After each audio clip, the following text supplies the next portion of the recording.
Was Color Carl your first lit RPG ever? Were you like me and you had no idea that was even a genre? What is lit RPG? Don't let me explain it to you. I'm going to let some of my friends in the lit RPG community explain it to you because I'm a noob and I don't think that I should be explaining anything. Hello there, and welcome to LitRPG, told by Professor Lombardi. This is Introductory Course 101. Now, the general question, what is LitRPG?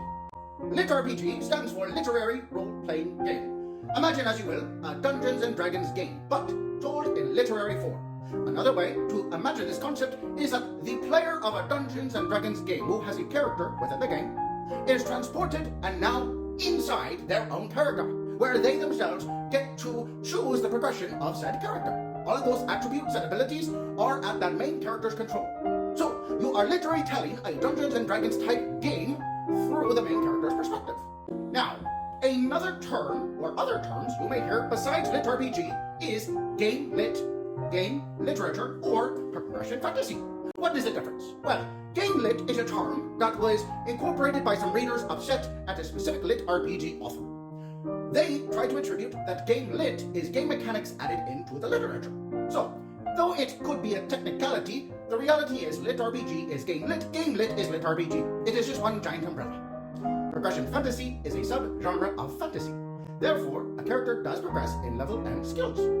But LitRPG would technically be under the subgenre of progression fantasy. And what is the main difference, you may ask, between progression fantasy and LitRPG? Many of us, to include scholars such as myself, will tell you that progression fantasy is normally a leveling system that does not include numbers. Rather, just a general experience level that the character achieves in order to unlock other abilities. Whereas LitRPG normally requires a hard math system. Now, it could be super advanced or super basic, but there is some type of mathematical formula or mathematical progression to that character's abilities and skills progressing forward.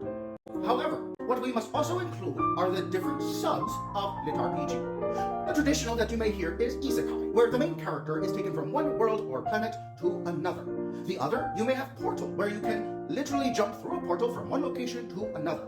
You have Reincarnation, where the main character may die at the very beginning and be reincarnated into a different world or something else. Again, you also have Time Loop, where regression, where the main character may go back in time, where they may be stuck in a time loop. You also have Dungeon Core, where the main character is itself a core within a dungeon, and they must build their dungeon up.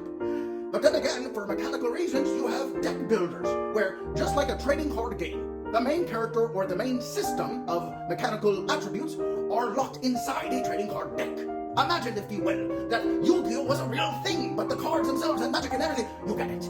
That is why LitRPG is by far one of the most exciting genres of storytelling that you can get yourself into. What do you like? Harem? Come on now. You know you like some harem. Everything can be under the sun. So, LitRPG is the genre that you all should be reading. Get in on the fad now. My mustache is falling off. Have a good day.